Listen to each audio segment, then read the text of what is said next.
Elhamdülillahi Rabbil alemin. Vessalatu vesselamu ala Rasulina Muhammed ve ala alihi və sahbihi ecma'in. Amma ba'd. Esselamu aleykum və rahmetullahi və barakatuhu. Deməli, keçən dərsdə əsma və sifətlərlə əlaqəli, xüsusən də Allah Subhanahu taala istava sifətinə əlaqəli bidət əhlinin bəzi şübhələrini qeyd elədik. O şübhələrdən birincisi istavlə şübhəsi idi, ikincisi məkan, üçüncüsü də ki, əl-cihə, yəni istiqamət. Və bugün də ümumən Allah Subhanahu taalanın ad və sifətlərini inkar edən bidətçilərin bəzi şübhələrinə toxunacağıq. O şübhələrdən ən əsası, hansı ki bu şübhə nəinki istava, Allah Subhanahu taalanın əl-yəd, əl-vəcih, ən-nuzul, Allahın üzü, əli, Allahın enməsi, Allahın qədəm, gəlməsi və s. Bütün sifətlərə aid, hətta Allahın Əsmaül Hüsnasına, adlarına aid bir şübhədir. Ümumi bir şübhədir. O da, deməli, məcaz şübhəsidir. Məcaz. Çünki bidət əhli bu kəlmədən çox istifadə ediblər.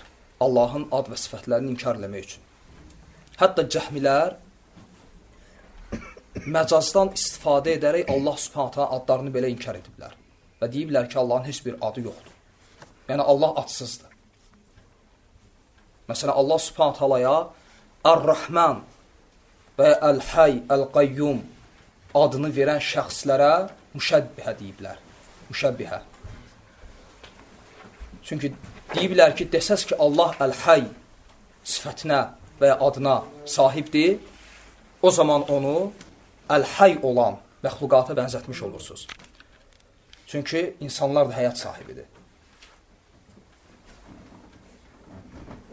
Və ümumiyyətlə, bilmək lazımdır ki, məcazla əlaqəli bir şey bilmək lazımdır ki, yəni bu məsələ şəriət alimləri arasında ixtilaflı bir məsələdir. Yəni, məsələ demək olar ki, ciddi bir şəkildə ixtilaflı məsələdir. Hətta əhl-i sünnə üləması arasında. Yəni, Quran və sünnədə və ya ərəb dilçiliyində məcaz var ya yox. Və çox rəylər var və ərəb dilini bilənlər üçün və şəri, yəni əsasları bilənlər üçün yaxşıdır. Məsələn, İbn Teymiyyə Rəhməhullahın Kitabul İmanə və ya İbn Qeyyimin Savaqul Mursələ kitabına baxsınlar. Xüsusən İbn Qeyyimin Savaqul Mursələ kitabı demək olar ki, məcazı rədd üzərində yazılıb. 2 cild. Təsəvvürlə, məcazı rədd üzərində yazılıb o kitab. Və bəzi alimlər deyiblər ki, Quranda məcaz var, sünnədə məcaz var və bəzi alimlər deyiblər ki, Quranda yoxdur, amma sünnədə var. Bəzilər deyiblər, Quranda yoxdur, sünnədə yoxdur, amma ərəb dilçiliyində var. Və bir qism alimlər də deyiblər, xeyr, əgər Quran və sünnədə yoxdursa, deməli, ərəb dilçiliyində də yoxdur. Çünki ərəb dilçiliyində olsa, deməli, Quran və sünnədə də olmalıdır. Çünki Quran və sünnə bu dildədir. Və ümumiyyətlə, məcaz nədir? Məcazı bilmək üçün birinci bilməlisən həqiqət nədir? Məsələn, bugün usul kitablarına baxanda usul alimləri kəlamı 2 hissəyə bölürlər. Yəni, həqiqət və məcaz olaraq 2 hissəyə bölürlər. Və deyirlər ki, kəlam ya həqiqətdir, məna cəhətindən, ya da məcaz. Və həqiqət odur ki, təbii ki, söhbət gedir, bu tərif məcazı qəbul edənlərin tərifidir. Yəni, kimlər ki, məcazı qəbul ediblər, onlar deyiblər ki, İnnəl həqiqətə hiyəl-ləfzul müstə'malu fīmə vudi'ələhu əvvələn vəl-məcaz huvəl-ləfzul müstə'malu fī qeyri mə vudi'ələhu əvvələn. Yəni, həqiqət odur ki, yəni ilk qoyuluşu üçün işlənən ləfzə həqiqət ilk mənadan başqası üçün, yəni ikinci məna üçün qoyulmuş ləfzə məcaz deyilir. Bu qaydadır. Yəni, bu qaydanı mən indi başa salacam, yəni nə deməkdir. Ümumiyyətlə, məcaz həqiqət məsələsi, bu çox önəmli məsələdir. Çünki demək olar ki, sən bu məsələləri bilməsən, yəni əsma və sifətlər mövzusunda və şəriətin başqa mövzularında, hansı ki, məcaz həqiqət mövzularına bağlıdır, sən bidət əhlinin qabağında dura bilməyəcəksən. Yəni onların şübhələrin qabağında. Çünki söhbət hara yönəlsin, məsələ axırda gəlib məcaz üzərində duracaq. Bu son dayanacaq yerdir. Yəni hara söhbəti yönəldirsən yönəlt, söhbət axırda bu mövzunun üzərində durur. Yəni son nöqtə budur, məcaz məsələsi. Və zahirən özlərini haqlı göstərdikləri mövzu budur. Və ümumiyyətlə, məcaz və həqiqət məsələlərini başa düşmək üçün bilməlisən ki, bu ərəb dilinin ləfsləri ki var, ümumiyyətlə bu dil ki var, alimlər ixtilaf eləyiblər ki, bu dil hardan gəlib? Məsələn, biz bilirik ki, vaxt var idi, ərəb yox idi, millət olaraq.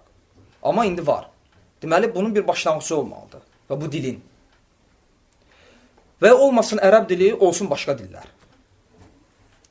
Ona görə məcaz məsələsi bağlıdır dilin, lüğətin hardan gəlib gəlməməsi məsələsinə. Bu buna bağlıdır.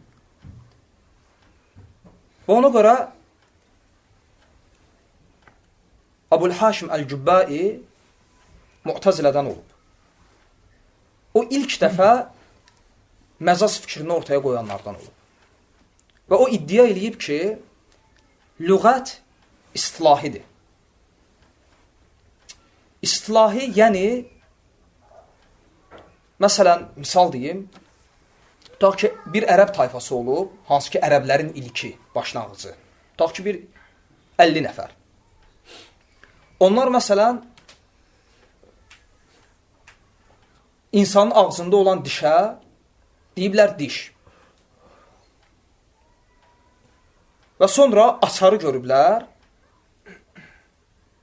və açarın dişlərinə də deyiblər diş. Və birinci insanın dişinə, ağzında olan sümüklərə diş dediklərinə görə deyiblər bu dişin həqiqi mənasıdır. Çünki diş üçün ilk qoyuluş bu oldu. Ləfs olaraq ilk qoyuluş budur. Ağızdakı sümüklər. Və ikinci qoyuluş nə oldu? Açarın dişləri. Ona da deyiblər məcaz. Yəni birinci qoyuluş üçün işlənən ləfsə həqiqət, ikinci məna üçün işlənən ləfsə isə deyiblər məcaz. Və məsələn, görüblər, necə İbn Teymiyyə Rəhməllah bu misalı gətirir kitabında, deyir ki, görüblər bir yırtıcı heyvan, ona deyiblər bu əsəddir, yəni aslan. Bu olub, bu ləfs, əsəd ləfsi, bu heyvan üçün bir ləfs olub. Bu heyvan üçün qoyulmuş bir ad olub. Və bu ilk qoyuluşdur. Bundan qabaq əsəd ləfsini onlar işlətməyiblər. İlk qoyuluş olduğuna görə deyiblər bu ləfsin, əsəd ləfsinin həqiqi mənasıdır. Və sonra, məsələn, cəngavər bir pəhləvanı görüblər, ona da deyiblər əsəd. Yəni aslan. Cəngavər üçün qoyduqları bu əsəd ləfsi nə oldu? İkinci qoyuluş oldu. İkinci qoyuluşa da deyiblər məcaz. Yəni, qeyri-həqiqi və ya həqiqətin ziddi. Bu, təbii ki, şəriət alimlərinin əksəriyyətinin rədd etdiyi bir fikirdir. Bu dediklərim kimin fikridir? İlk. Əbu-Haşim Əl-Cübbainin. Aydındır? Onun fikridir. Və ona tabi olanların və ilk Mu'tazilənin fikridir. Yəni, onlar bunu iddia ediblər ki, dil belə əmələ gəlib. Buna deyilib istilahi. Yəni, sonradan ortaya çıxmış. Amma şəriət alimlərinin əksəriyyətinə görə, hətta İbn Qeym Rəhməllah deyir ki, bu insanların cümhurunun əksəriyyətinin rəyidir. Yəni, nəinki alimlərin, şəriət alimlərinin, ümumiyyətlə, ağıl sahibi olan bütün insanların əksəriyyətinin rəyidir. Əksəriyyətin rəyi budur ki, lüğət istilahi deyil. Yəni, insanlar tərəfindən ortaya qoyulmuyor və lüğəti yaradan var. O da Allahdır. Və dəlillərə baxanda təbii ki, bu rəy daha güclüdür. Ən azından ona görə ki, birinci qeyd elədiyim məsələ ki var idi, onun heç bir dəlili yoxdur. Məsələn, Cübbaiyə sual verilsəydi ki, sən ki bu fikri irəli sürdün, dəlilin nədir? Yəni, ilk ərəb tayfalarının içində olmasa, hardan bilirsən ərəblərdə lüğət bu cür əmələ gəldi? Nə dəlil gətirəcək? Əlində heç bir dəlil yoxdur. Heç bir. Nəzəriyyədir. Yəni, dəlilsiz nəzəriyyə, isbatı yoxdur.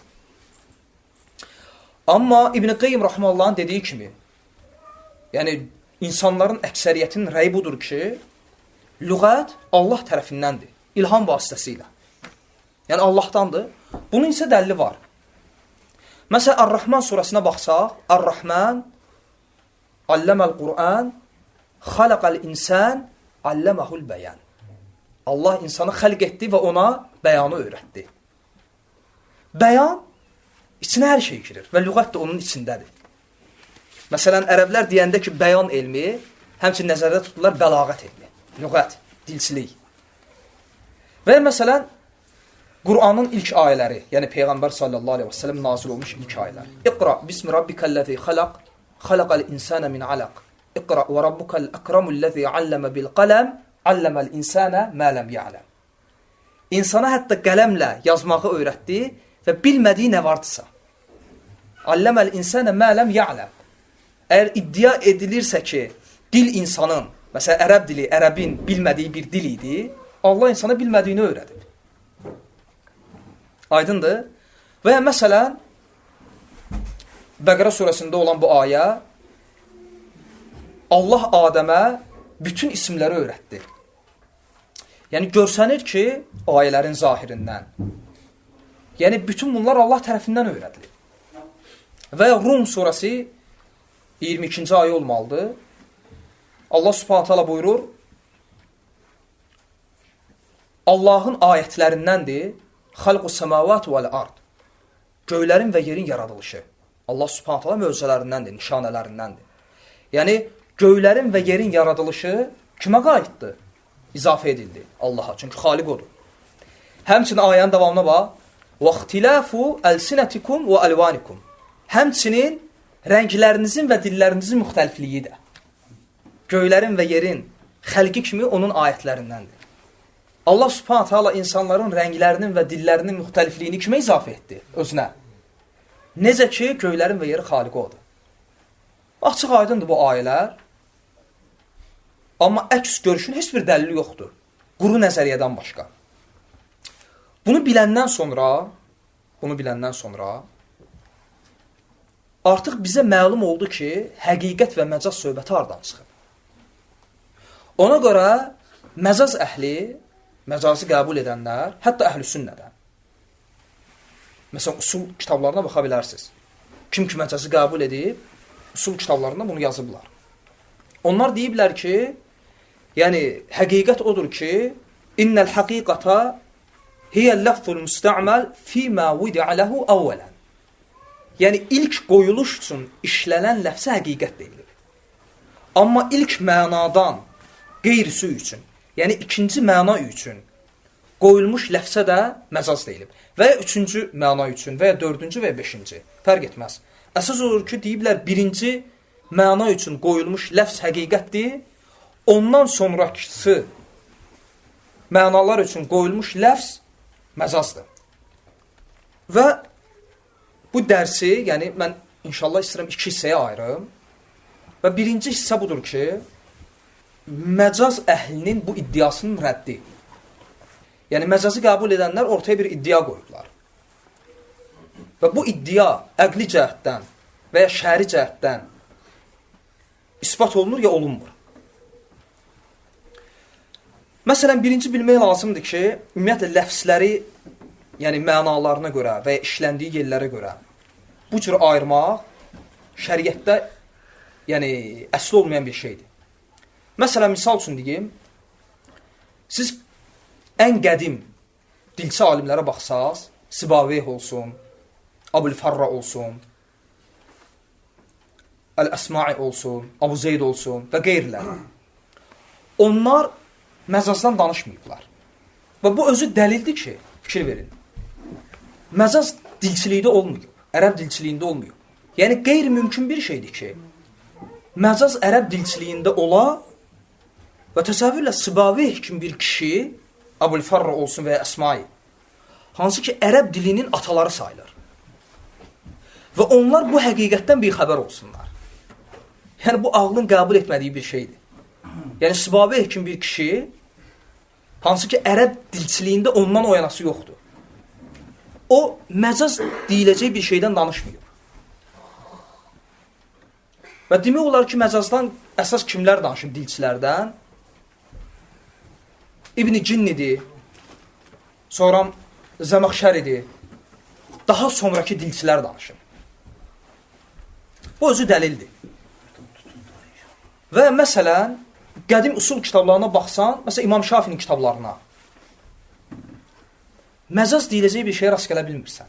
Yəni, kəlam iki hissəyə bölünüb, həqiqət, məcaz, belə şeyə rast gələ bilməzsən. Təsəvvürlə, İmam Şafi kimi usul alimi bu həqiqətdən bir xəbər olur. Amma sonraki usul kitablarına baxırsan, hamısı kəlamı iki hissəyə bölür. Həqiqət və məcaz. Bunları qeyd edirəm niyə? Çünki bu önəmlidir. Necə İbn-i Qeym Rəhməllah deyir, Hicrətin 1-ci, 2-ci, 3-cü əsrlərində məcazdan danışan və kəlamı bu cür, bu həqiqətdir, bu məcaz deyə iki hissəyə bölən bir şəxsə rast gələ bilməzsən. Fikir ver. İlk Hicrətin 3 əsrində belə bir şəxsə rast gələ bilmirsən. Nə dilçi, nə usulcu. Amma məsələn, İmam Əhməd Rəhməllah bəzi ləfslərində məcaz kəlməsini işlədib. Amma məcazçıların qəsdlədiyi bu mənanı yox. Məsələn, deyib ki, bu Qur'anın məcazıdır. Yəni, çünki məcaz kəlməsi həmçinin hansı feildəndir? İcazə ləfsindəndir. Yəni, bu kəlmə ərəb dilində bu cür işlənməsi caizdir. Bu kəlmənin ərəb dilində bu cür işlənməsi caizdir. Məsələn, وَهُوَ مَعَكُمْ اَيْنَمَا كُنْتُمْ وَاللّٰهُ بِمَا تَعْمَلُونَ بَصِيرٌ. Siz haradasa Allah da oradadır, yəni elmi ilə. Hə? Bu lüğəvi mənada deyiblər ki, məcazdır. Məcaz, yəni ərəb dilçiliyində bu kəlmənin bu cür işlənilməsi icazəlidir. Amma bəzi həmbəli alimləri bunu səhv başa düşürlər. Məsələn, Abu Ya'la. Abu Ya'la həmçinin həmbəlilərdə böyük usul alimi İbn Aqil. Mən məsələn usul kitabına baxdım. Gördüm ki, İbn Aqil də məcaz məsələlərini gətirir və İmam Əhmədin bu sözünü orada dəlil kimi gətirir ki, İmam Əhməd də məcazı qəbul edib. Və bu xətadır. Çünki İmam Əhməddən, Rəhməllahdan məcazçıların qəsd etdiyi bu mənanı verən bir kəlmə yoxdur. Yəni, bu cür bir şey nəql olunmayıb ondan. Yəni, İmam Əhmədin olsun və ya şəriət alimlərindən o şəxslər ki, deyiblər, Qur'anda bu mənada məcaz var, onların sözlərinin mənası nədir? Məcazçıların qəsd etdiyi məna deyil. Onlar deyiblər ki, məsələn, Qur'anda belə bir kəlmə var, bu kəlmə bu cürdə işlənə bilər. Yəni, bu kəlmənin bu cürdə işlənməsi icazəlidir. İcazəli. Məcaz sözü ondandır. Lüğəvi cəhətdən. Məsələn, misal deyirəm. Kullu men aleyhə fən və yəbqa vəchu rabbikə zülcəlal vəl-ikram. Yəni, hər şey fanidir, hər şey məhv olacaq. Cəlal və kəram sahibi Rabbinin üzündən başqa. Bidət əhli deyib ki, bu ayəyə qarşı. Bu ayədə qəsd Allahın üzüdürsə, yəni vəcih, üz sifətidirsə, onda Allah subhanət hala ayədə deyir ki, hər şey məhv olacaq Allahın üzündən başqa. Onda elə çıxır ki, Allahın əli, qədəmi məhv olacaq. Yəni, görün, bidət əhli nə qədər cahildir. Və əslində onlar nədirlər? Müşəbbihə. Çünki onlar üzü Allah üçün orqan götürüblər. Elə bilirlər, üz qalacaq, digər orqanlar məhv olacaq. Çünki üz, əl insana nisbətdə nədir? Orqan. Allaha nisbətdə belədir? Əsla. Kim belədirsə, o müşəbbihədir. Və əhl-i-sünnə demək olar ki, icması ilə o kafirdir. Qiblə əhlindən sayılmır. Əhl-i-sünnəyə görə mücəssimə, Allaha cism nisbət edənlər, qiblə əhlindən sayılmır. Qalmışdır ki, əhl-i-sünnə mücəssim olsun. Və ona görə, bidət əhlinin bu sözünə görə bəzi alimlər bu ayənin şərhində belə deyiblər. Fikir verin. Deyiblər ki, burada vəcih ləfsi ki var, yəni Allahın üzü əbədi qalacaq, üzü baqi qalacaq. Burada üz ləfsindən qəsd Allahın zatıdır. Hə, bu məcazdır mı? Yox, məcaz deyil. Fikir verin, burada bir incəlik var. Bu məcaz deyil. O alimlər deyiblər ki, çünki ərəb dilində vəcih kəlməsinin zat mənasında və ya onun bədəli olaraq, onun yerində əvəz edicisi olaraq işlənməsi caizdir. Caizdir. Fikir ver. Məsələn, misal, Allah subhanahu teala deyir, fəqqu rəqəbə. Rəqəbə nədir? Boyun. Fəqqu rəqəbə. Yəni, boyun azad et, yoxsa qul azad et. Hə? Qul azad et. Hansı tərcümədə rast gəlmişsən ki, tərcüməsi yazsın, boyun azad et. Amma vallahi, hamı bilir ki, yəni ərəb dilindən bilir ki, rəqəbə boyuna deyirlər. Qula demirlər. Yəni, ləfsi tərcümə belədir. Boyun azad et. Amma məna o deyil. Məna odur ki, qul azad et. Hə, burada rəqəbə məcazdır mı? Əsla. Məcaz deyil. Amma belə deyə bilərik. Rəqəbə kəlməsinin qul ləfsinin əvəz edicisi olaraq işlənməsi caizdir. Niyə? Çünki aralarında ortaq bir özəlliyi var. Qul boyunduruq altında olandır. Boyunduruq altında olduğuna görə Allah subhanahu teala boyun kəlməsi ilə kifayətlənib. Boyun azad et. Yəni boyunduruq altında olan qul. Bu ərəb dilinin danışığı belədir. Bu ərəb dilçiliyidir bu. Söhbət məcazdan getmir. Həmçinin bu ayə Allahın üzü əbədi qalacaq. Burada üz yəni Allah subhanahu teala'nın zatı. Amma nəyə görə gəlib üz? Zatın əvəz edicisi olaraq. Çünki ən şərəfli sifət olaraq vəcih gəlib. Necə ki, qul ləfsini əvəz etmək üçün rəqəbə gəlib, boyun. Və bir şey də bilmək lazımdır ki, hətta bidət əhlinə güzəş etsək və desək ki, burada vəcih məcazdır, yenə də bu Allahın vəcih sifətinin inkarı demək deyil. Çünki əgər vəcih kəlməsi Allahın hətta zatının əvəz edicisi olaraq işlənibsə, deməli Allahın vəcih sifəti var. Allahın vəcih sifəti olmasaydı, zatın bədəli olaraq gəlməzdi. Necə ki, qulun boynu olmasaydı, qulun əvəz edicisi olaraq boyun kəlməsi gəlməzdi. Yəni, bu qaydadır ha.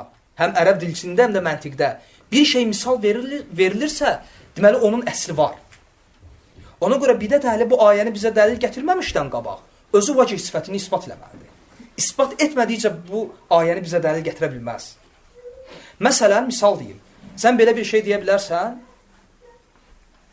mənim əlim küləyin əli kimidir. Deyə bilərsən belə şey? Deyə bilərsən, məcazi mənada belə şey, əsla. Niyə? Çünki küləyin əli yoxdur. Hətta misal verəndə də olan şeyə misal verilir, olmayan şeyə yox. Fikir verirsən? Ona görə heç vaxt deyə bilmərsən ki, mənim əlim küləyin əli kimidir. Çünki küləkdə əl yoxdur. Və məsələn, başqa bir misal, Allah subhanahu teala Quran-ı Kərimdə elə ayələr var ki, orada kafirləri ölüləri oxşadır. Deyir ki, sən ölüləri eşitirə bilməzsən. İnnəkə la tusma'ul mauta. Sən ölüləri eşitirə bilməzsən. Burada ölülərdən qəsd nədir? Kafirlər. Qəbirlərdə olan ölülər yox. Kafirlər. Amma sual verilsə ki, bu ayə dəlildirmi ki, qəbirlərdə olanlar da eşitmir? Cavabıdır, bəli. Niyə? Çünki Allah Subhanahu taala kafirləri qəbirlərdə olan ölülərə hansı məsələdə bənzətdi? Eşitməməslikdə. Deməli, ölülər də eşitmir. Ona görə bir şeyin misalı yoxdursa, misal çəkilməz heç vaxt. Bu qaydadır.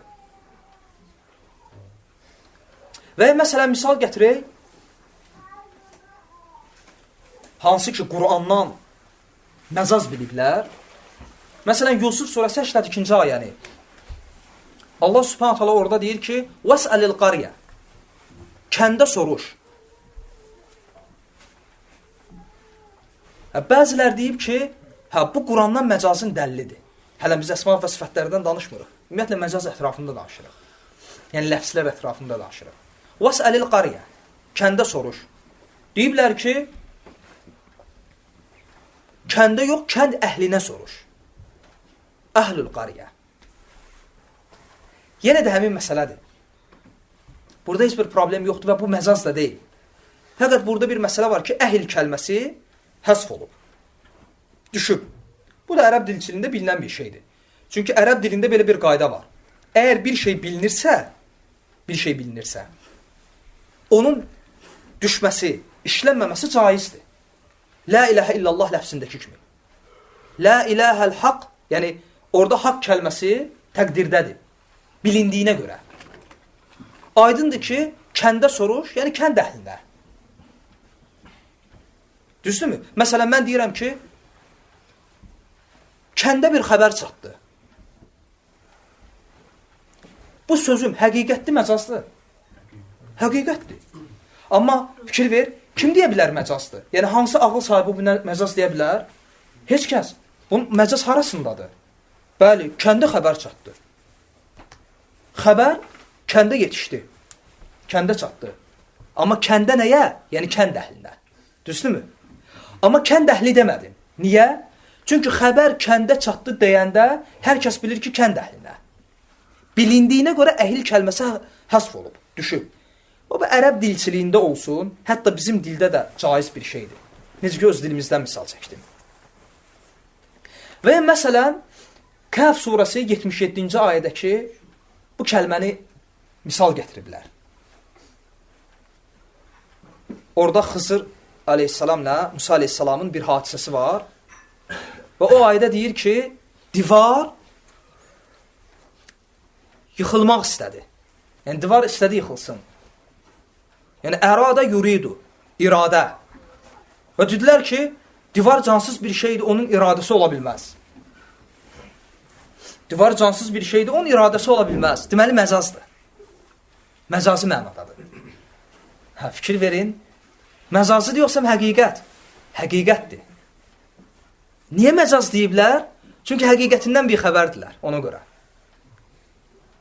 Biz bilirik ki, şəriətlə cansızların belə iradəsi var. Quran və sünnə ilə bu bizə məlumdur. Həşr surəsinin axırıncı ayələri. Əgər Quran dağa nazil olsaydı, dağ Allahın qorxusundan nə olardı? Paramparça. Dağda Allah qorxusu var. Deməli, var. İradə var. Düzdürmü? Və məsələn, o ayələr ki, və o hədis ki var, səhih hədis. Kötüyün ağlaması. Peyğəmbər sallallahu aleyhi və səlləm minbərdən qabaq kötük üzərində xütbə verirdi. Sonra onun üçün üst piləkanlı minbər düzəldəndə kötüyü tərk elədi. Və kötük inilliyirdi. Sahabilər deyir ki, hamı eşitirdi onun iniltisini məsciddə. Yəni, kötük ağladı, bəli ağladı. Deməli, iradəsi var. Fəqət bu məsələnin həqiqətindən bixəbər olduqlarına görə deyiblər ki, dağın, daşın, divarın iradəsi yoxdur və məcazdır. Amma əslində həqiqətdir. Heç bir məcaz deyil. Və məcaz əhlinin məcaz üçün qoyduqları 4 dənə əsas rukun var, dirək. Hansı ki, məcaz əhli həqiqət məcaz qaydası üçün 4 dənə əsas gətiriblər. Yəni bir kəlmənin məcaz ola bilməsi üçün. Onlardan birincisi, məsələn, deyiblər ki, məcaz bu 4 şeydən ibarətdir. Al-vad'ul ula, al-vad'ul thani, alaqa, əs-səbəb. Yəni, birinci qoyuluş, ikinci qoyuluş. Birinci qoyuluşa nə deyiblər? Məna üçün qoyulmuş birinci ləfsə nə deyiblər? Həqiqət. Yırtıcı heyvanı görüblər, deyiblər nədir? Aslandır. Bu oldu aslanın həqiqi mənası. Cəsur insan görüblər, ona da deyiblər aslan. Bu da ikinci qoyuluş olub, deyiblər məcaz. Biz danışırıq məcazçılardan. Və sonra dördüncü də ələqə. Deyiblər ki, birinci qoyuluş ilə ikinci qoyuluş arasında əlaqə olmalıdır. Və bu aslan ilə bu aslan arasında əlaqə nədir? Güc, qüvvət, cəsurluq. Əlaqəsiz deyiblər, məcaz həqiqət arasında mütləq bağlantı olmalıdır. Əlaqəsiz olmaz. Niyə görə sərçəyə aslan deməyiblər? Fikir versən. Və sonra bir də deyiblər səbəb. Yəni, kəlməni həqiqi mənasından çıxarıb, ona məcaz mənasını yükləmək üçün səbəb olmalıdır. Məsələn, misal deyiblər ki, Allahın əli məcazıdır, səbəb desək ki, həqiqətdir, onda biz müşəbbih olarıq. Xaliqi məxluqa bənzədərik. Yəni, 4 əsas üzərində məcazdan danışıblar. Və məsələn, burada bir sual çıxır. İndi biz bu əsasları rədd edirik. Və birinci rəddimiz odur ki, indi mən məsələn iddia edirəm ki, necə ki siz iddia etdiniz, indi mən də iddia edirəm. İddia edirəm ki, ərəblər aslan ləfsini birinci yırtıcı heyvana qoymayıblar, cəsur insana qoyublar. Yəni, birinci qoyuluş budur. Bu oldu həqiqət. Sonra aslanı görüblər. Çünki insanı görməsi daha realdır da, düzdürmü? Çünki özdə Saudiyan çölündə başa düşmə, aslan yəni olur, bilmirəm. Var yəni aslan orada. O da maraqlıdır, o da sualdır. Hə. Hər bir halda ərəb ərəbi görüb də, yəni cəsur insan olub. Hər bir halda birinci insan insanı görüb. Düzdürmü? Mənim iddiam onların iddiasından ağla daha yaxındır. Birinci öz ərəblər arasında cəsur insan görüblər. Deyiblər ki, ona əsəd, aslan. Bu oldu birinci qoyuluş. Sonra hardansa bir pələng görüblər. Deyiblər, bu da olsun aslan, bu da oldu ikinci qoyuluş. Mən də iddia edirəm. İndi elə çıxır ki, o heyvana bizim aslan deməyimiz məcazıdır. Subhanallah. Yəni, onların öz iddiası ilə onların qaydaları batil çıxır. Burada başqa bir şübhə gətirə bilərlər. Deyə bilərlər ki, əsəd ləfsi ki var, aslan. Aslan ləfsini tək olaraq işlədəndə ilk ağla nə gəlir? Heyvan.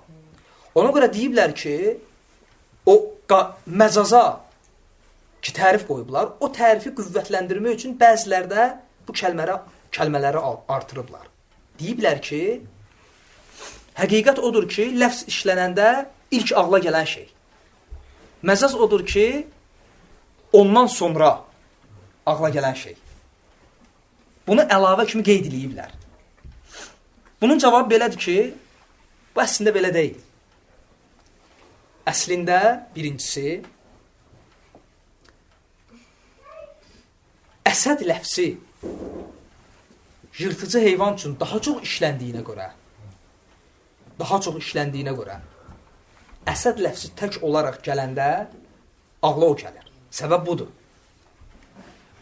İkincisi də, məcazçıların bu sözü ki var, bir ləfsi tək olaraq ələ alanda ağla ilk nə gəldi, ağla ikinci nə gəldi, üçüncü nə gəldi və s. və ilə axır. Bu kəlmə ki var, ləfsi tək olaraq ələ almaq. Bu söz özü batil sözdür.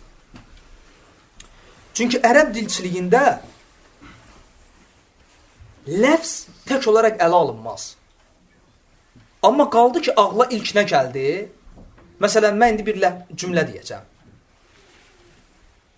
Bir aslan gördüm. Əlində qılınc elə vuruşurdu ki, ağlıma nə gəldi?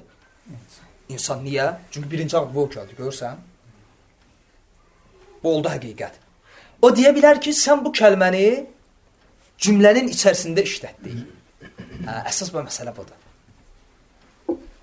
Bu əsas məsələ budur. Biz də deyirik ki, zaten kəlmələr, ləfslər cümlənin tərkibində məna qazanır. Tək olaraq bir şey ifadə etməz ki. Onların çaşdıqları məsələ budur. Məsələn, mən deyirəm ki, vəcih, üz. Ağlıma nə gəldi? İnsan üzü. Xeyr, mən niyyətimdə tutmuşdum, vəchul ard, yerin üzü, yer üzü. Mən nəzərdə tutmuşdum, kitabın üzü. Sən nə bilirsən, mən nəyi nəzərdə tutmuşdum? Görsə, çaşıb qalırsan.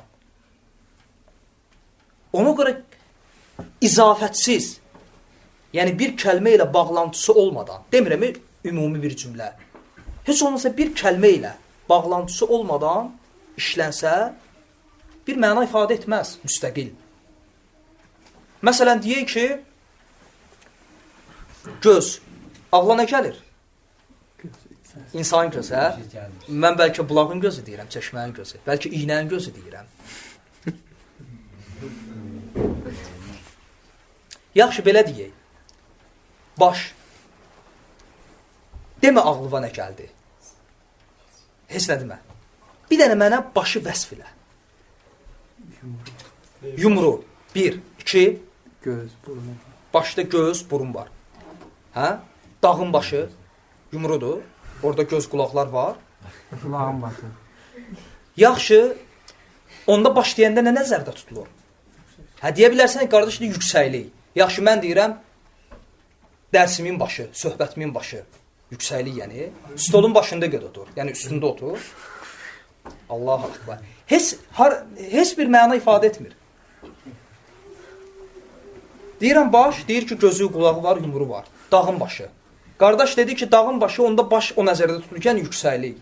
Mən deyirəm ki, stolun başı, evin başı, sözümün, söhbətimin başı, dərsimin başı, işin başı işlənmir. Yəni, hündürü yox, yəni əvvəli. Başlanğıcı. Fikir versən. Yəni, ona görə kəlmələr cümlə içərisində məna qazanır. Və izafət halında gələndə məna qazanır. İzafət, yəni, məsələn, qapının dəstəyi, evin qapısı. Yəni, bir kəlmə ilə yanaşı gələndə kəlmədən bilirsən ki, nə qəsd olunur. Məsələn, həmçinin şəri kəlmələr də belədir. Misal üçün, əməl. Şəri mənada. Əməl deyəndə nə nəzərdə tutdun sən? Əməlləmək. Əməlləmək. Nəsə zahiri bir əməl. Amma mən deyirdim ki, ə'malul qulub, qəlbin əməlləri. Zahiri əməllər nəzər. Ə'malul cəvarih demirəm. Zahiri əməllər demirəm. Qəlbin əməllərində isə zahiri əməl söhbəti yoxdur. Çünki qəlbin əməli nədir? İxlas, niyyət, təqva, sevgi və s. Və məsələn deyirəm, iman. Şəri cəhətdən mənə iman təriflə. İman nədir? Qəlbən təsdiq, dil ilə iqrar, əməllə etmək. Fikir ver. İman dediyim, hələm şəri cəhətdən deyirəm, heç lüğəvi mənanı qoy qırağa.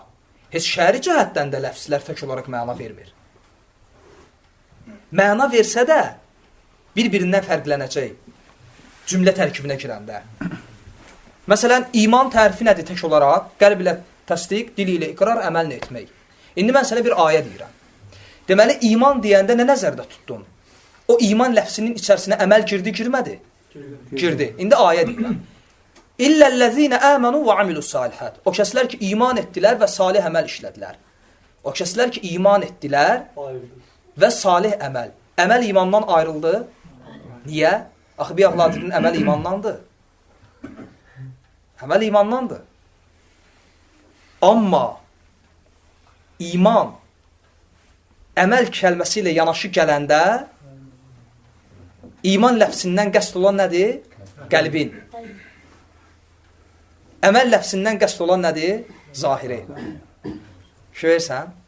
Məsələn, Allah subhanət hala deyir, ya eyyuhəl-ləzīnə əmənu. Ey iman edənlər. Xitab kimədir? İman əhlinə. İndi ayənin davamına bax, Allah nə əmr edir? Ya eyyuhəl-ləzīnə əmənu. Ey iman edənlər, əminu billahi və rasulih. Allah və Rasuluna iman edin. Bəs xitab iman əhlinə idisə, tezdən iman niyə əmr edilir? Bəli, xitab qəlbində imanın əsli olanlara idi. Əmr edilən iman isə kamil iman və ya zahirə əməllərdən ibarət olan iman idi. Yəni, iman ləfsi hətta və ya əməl ləfsi görsən, tək olaraq ələ alanda başqadır, amma ona görə əsas olan kəlmələrin cümlə tərkibində nə mənaya gəlməsidir. Önəmli olan budur. Düzdür, məsələn, bəzilər deyib ki, dilçilik cəhətindən, deyib ki, ərəb dilində biz bilirik ki, mufradatlar ki var, mufradat yəni tək kəlmələr. 3 növdür. Var isimlər, ev, qapı, taxta və s. Var feillər, gəldim, getdim, verdim, aldım və s. Bir də hərflər. Ərəb dilində ön qoşmalar ki var, fi, alə və s.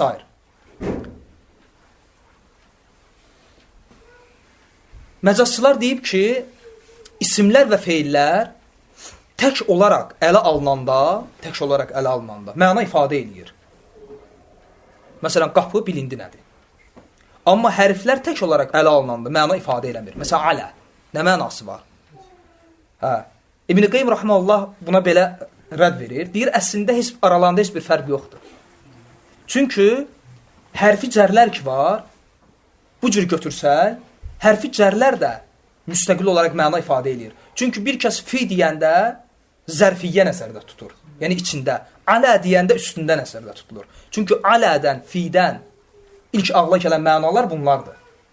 Amma deyir, sənin qəsdin bu olsa ki, alə hərficəri, fi hərficəri, necə keçən dərslərdə gördük, cürbəcür ləfslərdə, ləfslərlə yanaşı işlənəndə cürbəcür mənalar verirsə, məsələn, fiini biz gördük, fissəmə, fi alə mənasında idi. Üzərində.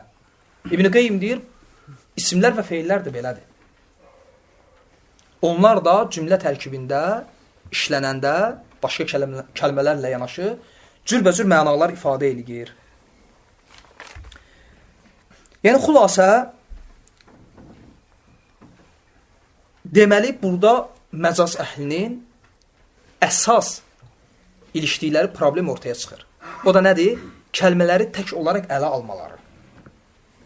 Kəlməni cümlə tərkibindən çıxarır, tək ələ alır və ona hökm qoyur. Bu həqiqətdir, bu məcazdır və s. və ilə axır. Məsələn, daha anlaşılmalı olsun deyə Qurandan misal gətirim. İsra surəsi 24-cü ayə. وَقْفِدْ لَهُمَا جَنَاحُ الظُّلِّ مِنَ الرَّحْمَةِ. Yəni, onların, yəni valideynlərinin üzərinə təvazökarlıq qanadlarını indir. Deyiblər ki, cənah-əz-zul, yəni təvazökarlığın qanadı olur. Deyiblər, məcazdır. Məcaz niyə deyiblər? Məcaz niyə deyiblər? Çünki cənah, qanad ləfsini cümlənin içərisindən çıxarıblar, tək olaraq ələ alıblar. Və deyiblər, cənah, ağla nə gəlib? Tükdən, lələkdən ibarət bir qanad. Ağla bu gəldiyinə görə sonra deyiblər ki, cənah-ı-zul, təvazökarlıq qanadı, onda məcasidir. Şey verirsiniz. Amma əslində, biz bilirik ki, məsələn, cənah-ı-tair, cənah-ül-mələk, cənah-ı-zul. Quşun qanadı, mələyin qanadı, təvazökarlığın qanadı. İndi qanad ləfsini tək olaraq ələ alsam, ağla nə gələcək? Yəni bunlara görə. Ağla gələcək tükdən, lələkdən ibarət bir qanad. İndi sual verirəm. Onda elə çıxır ki, quşun qanadı həqiqidir, mələyin qanadı məcaz. Mələk cismani varlıqdır. mələyin qanadı üçün lələyi tük var. Bəlkə uçanda o tüklər qopur, düşür yerə. Kimsə görüb onu. Onda mələyin qanadı nədir? Məcazdır. Hansı ki Allah Subhanahu taala Fatir surəsində deyir ki, 2 qanadlı, 3 qanadlı və daha çox qanadlı mələklər yaradan Allah. Hətta qanadların sayını belə deyir. Necə hədisdə gəlir? Cəbrailin qanadı 600. Və onların birinci qoyuluş, ikinci qoyuluş qaydasını götürsək, mələyin qanadı həqiqət çıxır, quşun qanadı məcaz. Çünki quşlardan qabaq mələklər var idi.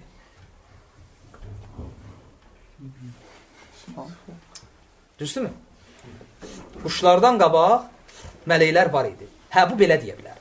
Deyə bilər ki, quşlardan qabaq mələklər olsa da, ərəblər mələyi görməmişdi və bilmirdi deyə cənah ləfsini ilk olaraq quşa qoymuşdu. Qəbul edilmir. Niyə? Çünki mələyin qanadı ləfsi Quranda işlənib, işlənməyib. Fatir surəsi 1-ci ayə. İşlənib. Quran-ı Kərim Allahın kəlamı olaraq ərəblər yaranmamışdan qabaq lövh məhfuzda var idi, yox idi. Nə dəyişdi? Ərəb mələyi gördü ya, görmədi. Onların öz qaydası ilə götürsək, mələyin qanadı həqiqətdir, quşun qanadı məcaz. Ona görə cənah-ı-zul kəlməsi də belədir. Bəli, biz deyirik ki, mələyin özünə məxsus qanadı var və bu onun üçün həqiqətdir. Quşun öz qanadı var, bu da onun üçün həqiqətdir. Və təvazökarlığın da öz qanadı var. Və bu da onun üçün həqiqətdir. Yəni biz məcaz əhlinə sual veririk ki, yəni siz təvazökarlıq üçün tükdən və lələkdən ibarət qanad istəyirsiniz. Yəni ərəb bu ləfsi bu cür işlədib. Cənah-ı-zul. Hə, deyə bilərsən ki, niyə işlədib? Bəli, mənası var. Cənah kəlməsi ərəb dilində tək qanad mənasını vermir. Və insan ki, əllərini bu cür açır, ha. Əllərini ki, bu cür açır, bu əllərə ərəblər cənah deyib. Məsələn, gedin ərəb lüğətlərinə baxın, cənah kəlməsinə. Həm qanad mənasında gəlir, həm də insanın əlləri. وَخْفِدْ لَهُمَا جَنَاحَ الظُّلِّ مِنَ الرَّحْمَةِ لَهُمَا. Yəni, iki valideyn və təvazökarlıq qanadını endir. Yəni, insan bir valideynini sağına, birini soluna alır, iki əli ilə, hansı ki, ərəblər ona cənah deyib, onları ki, qucaqlayır, ha. Neynədir? Təvazökarlıq qanadlarını onların üzərinə neynədir? Saldı. Məcaz oldu həqiqət. Həqiqət. Niyə məcaz deyiblər? Çünki həqiqətindən bir xəbər olurlar. Səbəb bu idi. Həmçinin, məsələn, misal gətirmək olar, Hablullah kəlməsi, Allahın ipi. Deyiblər, bu da məcazdır. Yəni, Allahın ipi ola bilməz. Təbii ki, bunlar ip deyəndə nə nəzərdə tutublar? Sap. Yundan, pambıqdan hazırlanmış bir şey. Deyiblər, Allahın ipi olar. Biz demişik ki, bəli, vallahi Allahın ipi var. Və o da Qurandır. Yəni, siz nə istəyirdiniz? Yundan hazırlanmış bir əşya, Allahu akbar. Yəni, bu ağıl sahibi belə şey deyər. Peyğəmbər sallallahu aleyhi və səlləm dedi ki, mən sizə Quran tərk edirəm və o Allahın ipidir, o ipdən möhkəm yapışın. Və ya Hablullah nədir? La iləhə illallah kəlməsi. وَمَنْ يَكْفُرْ بِالطَّاغُوتِ وَيُؤْمِنْ بِاللّٰهِ فَقَدْ اسْتَمْسَكَ بِالْعُرْوَةِ الْوُثْقَى لَمْ سَامَ لَهَا. Bəqərə surəsi 256-cı ayə. Kim tağutu inkar edib Allaha iman etsə, qopmayan bir ipdən yapışmış olar. La iləhə illallah, qopmayan bir ipdir. Yəni, sap yəni. Yaxşı, sonra Bəqərə 187-ci ayə. وَكُلُوا وَشْرَبُوا حَتَّى يَتَبَيَّنَ لَكُمُ الْخَيْدُ الْأَبْيَضُ مِنَ الْخَيْدِ الْأَسْوَدِ مِنَ الْفَجْرِ. Yeyin, için, qara sap, ağ sapdan ayrılanacaq. Allah Subhanahu nədən danışır? Üfüqün saplarından. Başa düşmədim. Yəni, üfüqün yundan, pambıqdan sapı var. Yoxsa bu da məcazdır. Şey versən, onlar sap, ip kəlməsini cümlə tərkibindən çıxarıblar və tək olaraq ona hökm veriblər. Bu məcazdır, bu həqiqət. Amma belə deyil. Allahın ipi, yəni ip kəlməsi Allaha izafə ediləndə onun barəsində həqiqətdir və bu Qur'andır. Və kəlmə-i tayyibə, la iləhə illallah ləfsi və tevhid və sünnə. Bu ləfs üfüqə nisbət edilsə, söhbət fəcirdən gedir, aydındır. Yundan, pambıqdan olan sapdan getmir və o da məcaz deyil. Çünki məcaz deyil axı, həqiqətdir. Həqiqətən də var bu. Üfüqün öz sapı var. Qara və ağ sapı. Amma yundan deyil. Və insana nisbətdə bildiyimiz sap ip deyəndə də bu məna nəzərdə tutulur. Yəni yundan, pambıqdan hazırlanmış bir şey. Bu məsələlər aydın oldu belə. Yəni belə sual çıxmadı. Mənə elə gəlir aydın olar. Hə. Amma burada indi mən dedim ki, dərsi 2 hissəyə böləsəm. Bu birinci hissə bu. Amma indi gələk ikinci hissəyə. Yəni, fərz edək ki, məcazı qəbul etdik. Zaten biz dedik ki, əhl-i-sünnə üsulçularından məcazı qəbul edənlər olur. Amma bu məcazçılar kimi yox. Yəni, deyiblər ki, bəli, ərəb dilçiliyində məcaz var. Amma necə, nə cür, bu başqa bir məsələdir. Biz indi məcazı qəbul edənlərə 4 dənə şey gətiririk, qayda. Yəni, deyirik ki, əgər məcazı biz qəbul etsək və bu məsələdə sizinlə həmfikir olsaq, yenə də Allah Subhanahu taalanın əsma və sifətləri barəsində siz deyənləri deməyəcək. Niyə? Məsələn, sələfdən məcazı qəbul edən üsulçular ki var, onlar məcazçılar kimi Allahın əsma və sifətlərini inkar etməyiblər.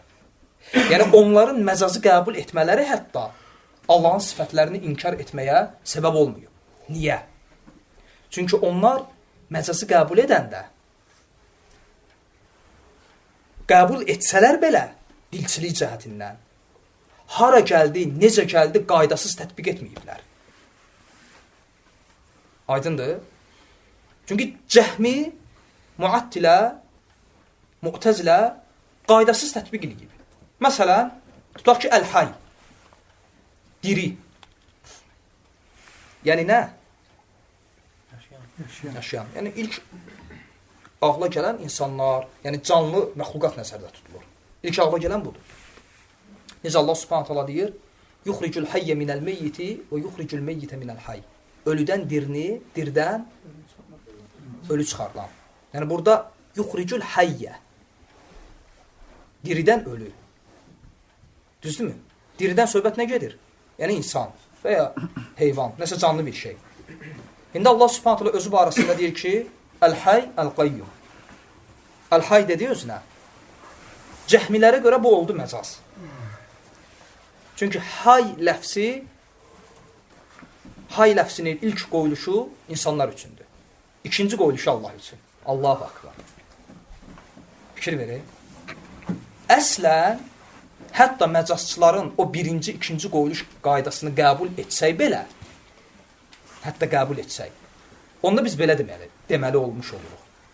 Allahın bütün sifətləri ki var, Allahın üzü, Allahın əli və s. Allahın görməsi, eşitməsi. Onlar həqiqətdir. İnsanın görməsi, eşitməsi, insanın əli, üzü məcazdır.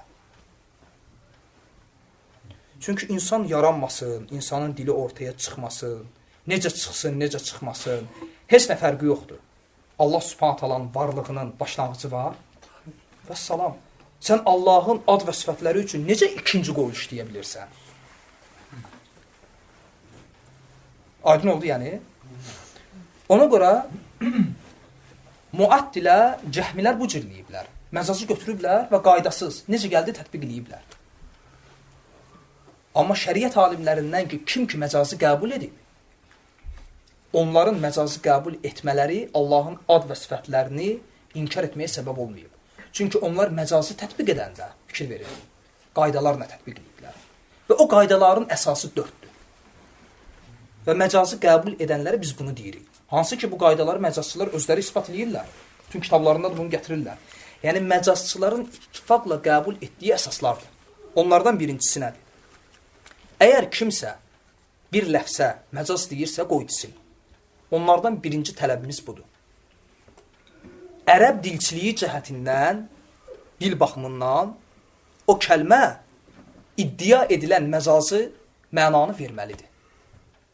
Ərəb dilçiliyi cəhətindən o kəlmə iddia edilən məcazi mənanı verməlidir. Məsələn, bidət əhli vəsi'a kursiyyuhu səməvat vəl-ard, onun kürsüsü göyləri və yeri bürüyüb ayəsində kürsüyə dedilər ki, bu məcazdır. Yəni nə? Allahın elmi göyləri və yeri bürüyüb. Bu batildir. Kürsüyə bu ləfsə məcazi mənanı yükləmək və demək ki, bu elm mənasını verir. Bu batildir. Niyə? Birinci qaydaya görə. Çünki ərəb dilçiliyində, yəni dil olaraq, heç vaxt kürsü kəlməsi elm mənasına gəlməz. Elm mənasını verməz. Heç vaxt. Yəni, heç bir ağıllı insan və ərəb dilindən demirəm ha, bilgisi, anlayışı olan insan iddia edə bilməz ki, kürsü mənası, kürsü ləfsi, kəlməsi ərəb dilində elm mənasını versin. Ona görə batildir. Və birinci qayda budur. Əgər bir ləfsə məcaz yüklüyürsünüzsə o mənanı, o kəlmə iddia edilən məcazi mənanı verməlidir ərəb dilçiliyi cəhətindən. Bu bir.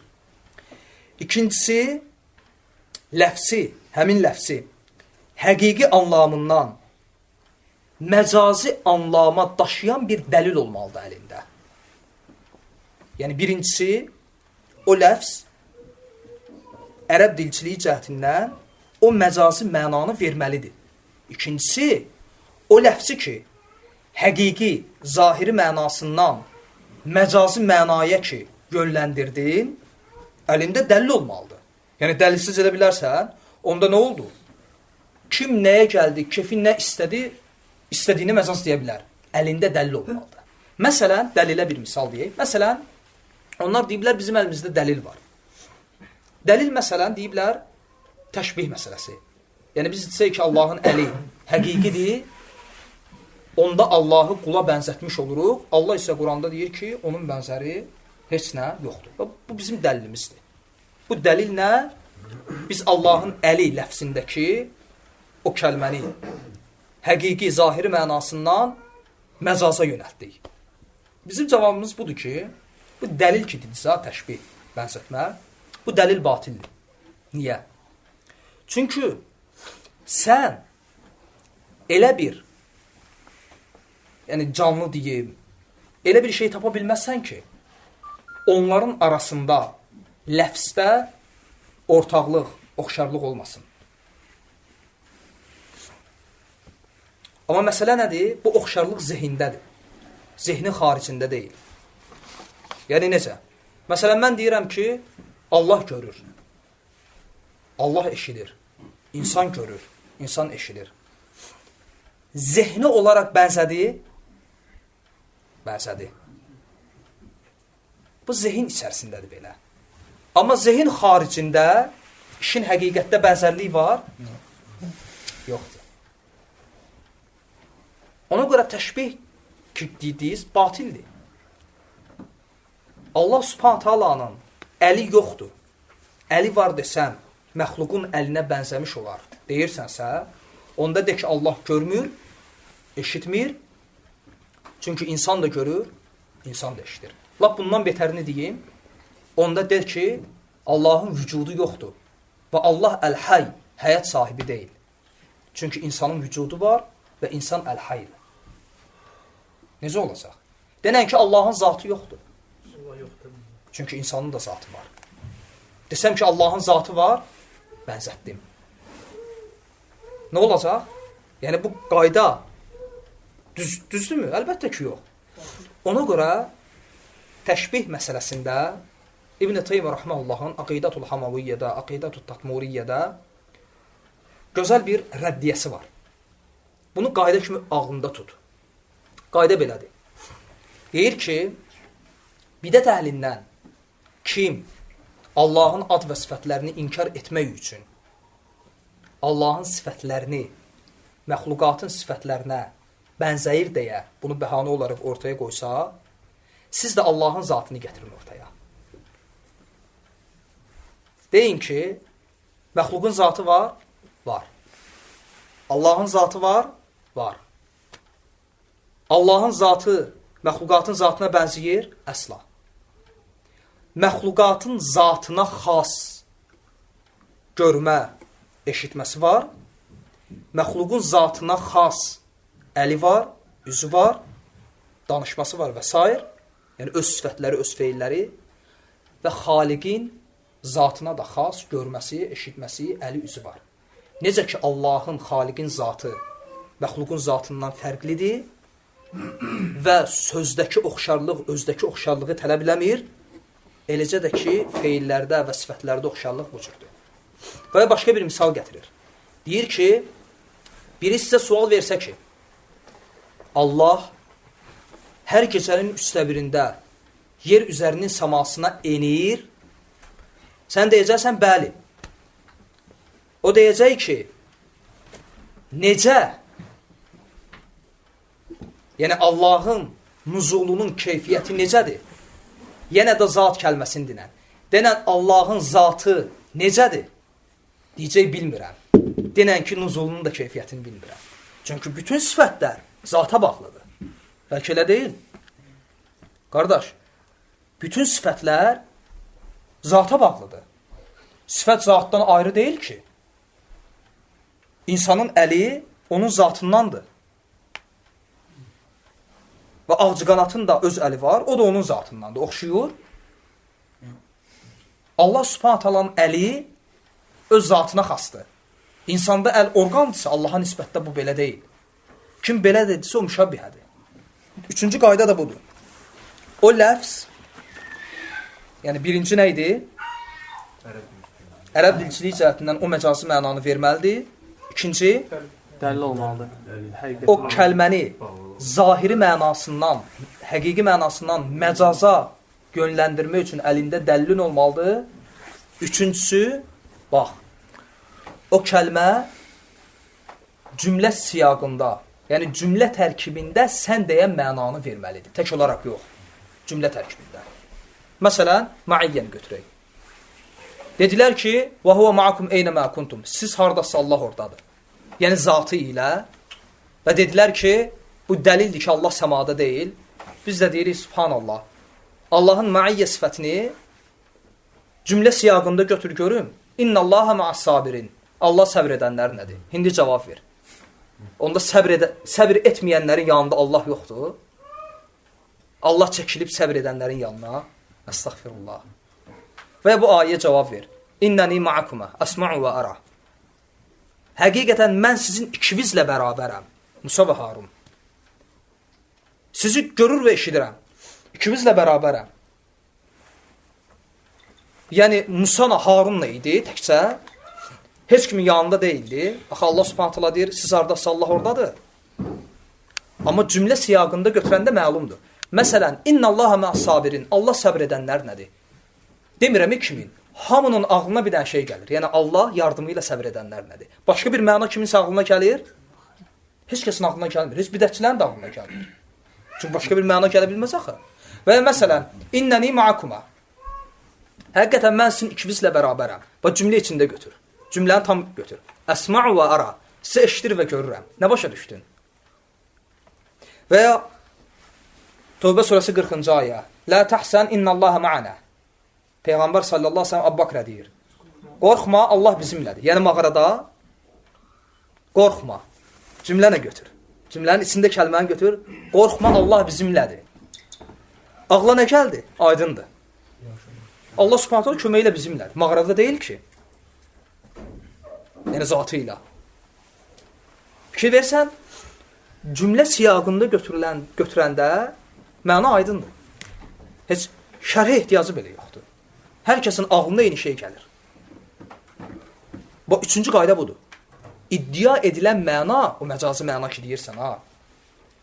O cümlə tərkibində o mənanı verməlidir. Cümlə tərkibində o mənanı vermirsə, kəlməni tək cümlədən çıxar, ona istədiyin mənanı yüklə, heç bir dəyəri yoxdur. Dördüncü qayda,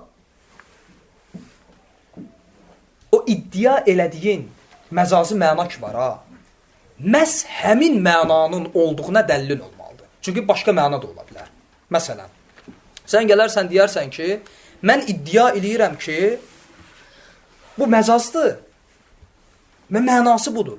Başqası da gəlib iddia elə bilər ki, bu məcazdır, yox, mənası budur. Necə bidət əhli özü belə günə düşüblər. Deyiblər, Allahın əli, bir dəstə deyib ki, bu məcazdır, yəni Allahın əli, yəni neməti, bir dəstə deyib qüdrəti. Hansıdır? Fikir ver. Deyəcək, dəqiq bilmirik. Dəqiq bilinən şey nədir? Yəqinlik. Dəqiq bilinməyən bir şey nədir? Zənn. Məxluq üzərində zənn etmək olmaz. Xaliq barəsində necə? Gör nə günə qalıblar. Başlayıblar Allah barəsində zənn etməyə. Bu belə ola bilər. Bu belə ola bilər. Ona görə 4 dənə qayda. Demirsən məcazdır. Dediyin kəlmə ərəb dilində o mənanı verməlidir bir. O ləfsi məcaza yönəltmək üçün dəlil olmalıdır 2. O kəlmə iddia etdiyi mənanı cümlə tərkibində verməlidir 3. Dördüncüsü də məhz sən deyən mənanı vermək və dəlilin olmalıdır. Başqası da gəlib, başqa bir şey iddia edəcək. Kifayətdir? Doğrusu.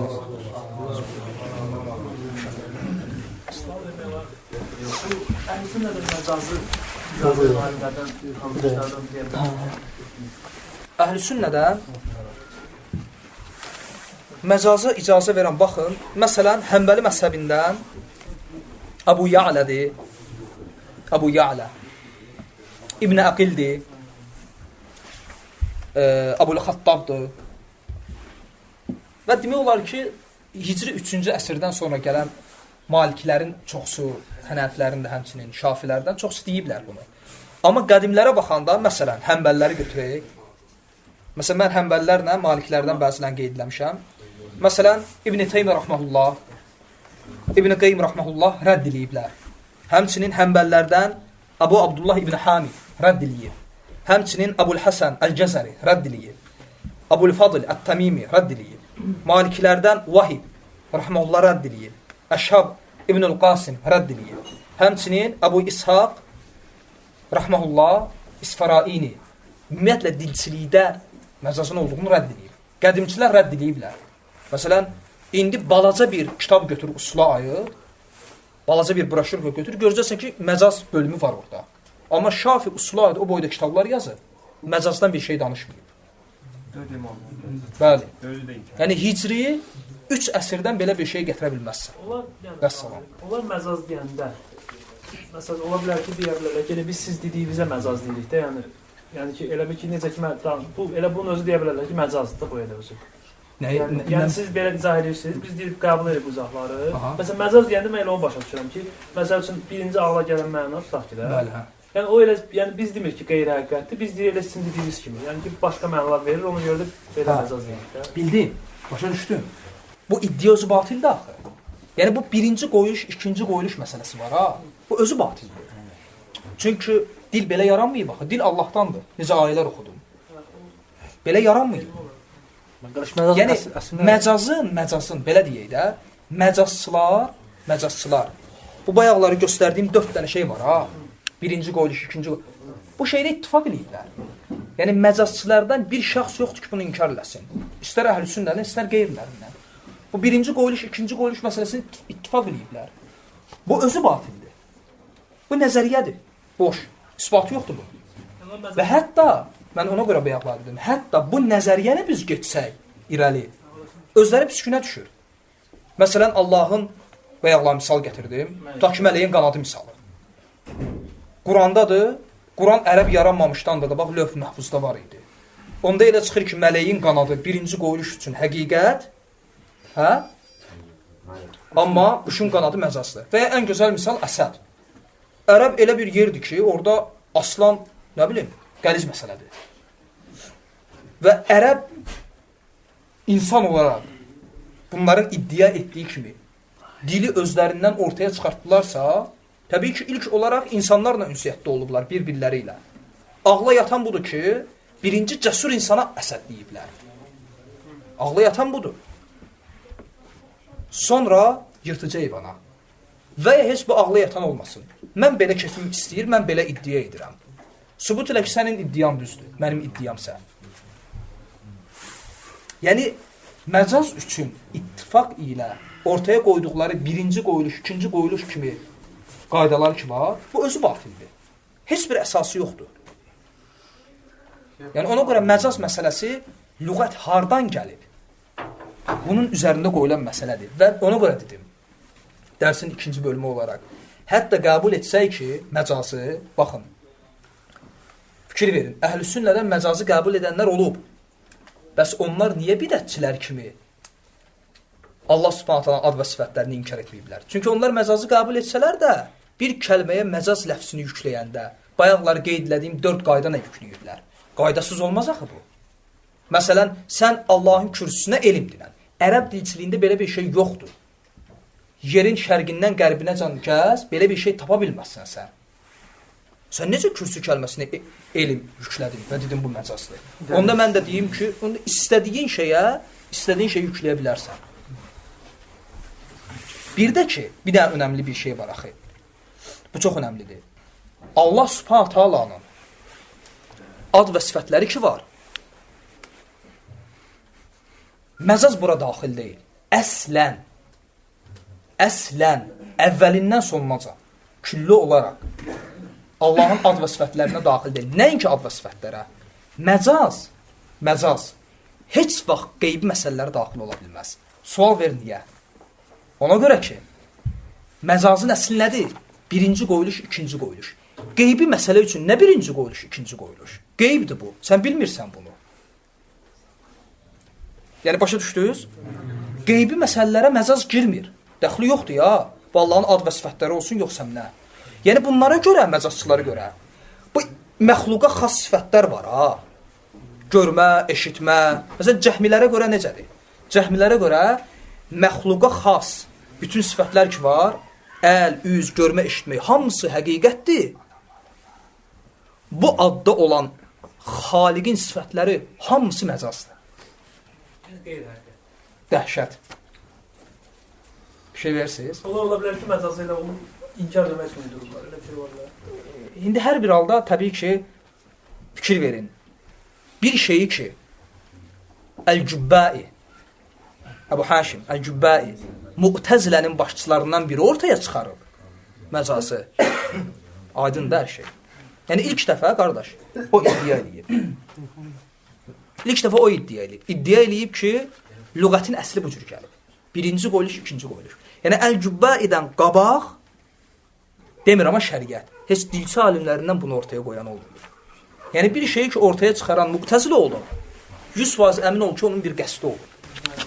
Sual verirəm. Bu, ümumiyyətcə, bunların bidətçilərin məqsədi bu şeydə belə başa düşmək olar ki, Allahın varlığını inkar etmələrdir. Ümumiyyətlə, məsələ necədir axı? Mən sizə bir şey deyim. Bidətçilər özləri də bilmirlər ki, onlar nə edirlər? Niyə görə bilmirlər? Bax, məsələn, bidətçilərin üzərlərində durduqları əsas nədir? Fəlsəfə. Bax, bidətçilərin üzərlərində durduğu əsas fəlsəfədir. Fəlsəfənin üzərində durduğu əsas nədir? Yunanlar. Bir şey ki, kafirlərdən gəlib, aydındır. Onlar götürüblər fəlsəfəni Yunanlardan, yəni o Yunan fəlsəfəsi ki, ərəblərə tərcümə olundu, həmin fəlsəfənin qaydalarıdır. Götürüblər onları, kafirlərin şeylərini, qaydalarını. Və o kafirlərin qaydaları əsasında özlərinə etiqad qurublar. Yəni, kafirlərin qaydaları əsasında qurulan etiqada Quran və sünnə heç vaxt uyğun ola bilməz. Çünki kafirlər tərəfindən qoyulub əsası. Heç vaxt uyğun gələ bilməz. Və əslən, hətta yaxşı, belə bir şey deyim. Sual verə bilərsiniz ki, bəs səbəb nə oldu ki, onlar yəni, o fəlsəfəni kafirlərdən götürdülər? Səbəb nə oldu? Belə götürəndə ilk niyyətləri yaxşı idi. İlk niyyətləri yaxşı idi. Yox, bu məsələ ümumən deyirəm. Niyyətləri bu idi ki, fəlsəfəçilər çıxdılar, onların kitabları ərəblə tərcümə edildi və onlar başladılar fəlsəfə ilə Allah Subhanahu taalanın zatını inkar etməyə və bu kainatın xaliqi yoxdur deməyə. Və müsəlmanlar da fəlsəfəni öyrəndilər və istədilər ki, onlara qarşı onların silahları ilə savaşsınlar. Savaşsınlar, fikir verin. Və nə dedilər? Dedilər ki, ay kafir, ay fəlsəfəsi, bir şey hərəkətdədirsə, o nə sayılır? Onlar dedilər ki, cəvhər sayılır, araz sayılır, nəsə, cisim sayılır, nəsə. Sonra kəlamçılar dedilər ki, bir şey cisimdirsə, cəvhərdirsə, arazdirsə, deməli o nədir? Onlar dedilər, deməli o sonradan yaranıb. Yəni məxluqdur. Bunlar da dedilər ki, bax, kainat hərəkətdədir. Gecə, gündüz və s. və ilə axır. Bu dəlildir ki, kainat nədir? Cəvhərdir, məxluqdur. Məxluqdursa onun nəyi var? Xaliqi var. Yəni niyyət yaxşıdır. Fikir verin. Niyyət yaxşıdır. Susturdular. Amma sonra çıxdı problem. Özləri nə dedilər? Dedilər ki, bir şey hərəkəti varsa, o cəvhərdir, məxluqdur. Sonra oxudular ki, Quranda Allahın hərəkətləri var. Allahın istavası, Allahın nuzul sifəti, və cəə rabbuka vəl mələku saffən saffə, Rəbbin gələndə mələklər səf-səf düşüləcək. Dedilər, onda Allah da məxluq oldu ki. Gəl inkar deyək bunları. Allahın sifətlərini inkar deyək. Niyyət yaxşı idi, sonra oldu zəlalət. Yəni, niyyət baxma ki, yaxşı idi. Sən təsəvvürlə, yəni nə üzərində qurulub bu? Kafirlərin qaydaları üzərində. Üstündən bu məsələlərdə belə bir suallar olur ki, hətta deyib, alim səviyyəsində deyirlər ki, alimləri deyənlərdə, onlar qiyamət günü iddia edə bilər ki, bizim elmimiz yox idi, biz düz başa düşmürdük, ona görə də belə iddia edirik. Yəni, Allah bizi bağışlayır. Yəni, belə iddia... Bax, məsələn, təvil məsələsində şəriət alimləri deyib ki, məsələn, Allahın ad və sifətlərinin təvili. Məsələn, şəriət alimləri deyib ki, o təvil ki, ərəb dili cəhətindən caiz olmayan, yalnız nəfsə arxalanan bir təvildir, o təvil o insanı küfrdən çıxarmaz. Yəni, bu önəmlidir. Onu, yoxsa belə götürsək, bugün yəni, pirə gedən və Peyğəmbər s.ə.v zamanında bütün ibadət edənin də təvili var idi. لِيُقَرِّبُونَ إِلَى اللّٰهُ زُلْفَى Allaha yaxınlaşdırmaq üçün. Onun da əlində təvili var idi. Amma Allah subhanət hala bu təvili qəbul etdi onlardan. Qəbul etmədi. Və onları üzürlü bildi, üzürlü bilmədi. Fəlsəfədə bir də ikinci şey var kəlamda. Kəlam nəyin məhsuludur? Ağlın. Ağlın məhsulu olduğuna görə ağıllar da nədir? Müxtəlifdir. Bax, qəribə bir hal var. Əşarilər və maturidlər kəlam əhlidir. Bir tərəfdən də Mu'təzilə, Cəhmiyyə, Rafislər və s. Onlar da kəlam əhlidir. Yaxşı. Necə olur? Allahın qiyamət günü görülməsini Cəhmilər, Mu'təzilə və Rafislər ağla zid bilir və öz fəlsəfi qaydaları ilə, kəlami qaydaları ilə bunu inkar edirlər. Eyni onlarla yanaşı kəlam əhli olan maturidlər və əşarilər isə Allahın görülməsini ağla uyğun bilirlər və bunu eyni ilə həmin kəlamla ispat edirlər. Necə olur bu? Məsələn, gel bir dənə maturidi kitabını aç. Çünki mən özüm əvvəl maturidi olmuşam etiqadda. Əməli başda ağılla Allahın rüyyətini ispat edirdi. Ağılla. Quran və sünnə yox, ağılla. Baxırdın ki, kişi ağılla ispat elədi də. Necə oldu bu? Görsən? Yəni, yön, həd, heç nə yoxdur. Ona görə baxıblar, o şey ki, Quran və sünnədə ağla uyğun gəlmir, onu rədd ediblər. Sünnəni rahat rədd edə biliblər. Deyiblər, sünnətdə, uzaq başı deyəcək ki, səhih deyil.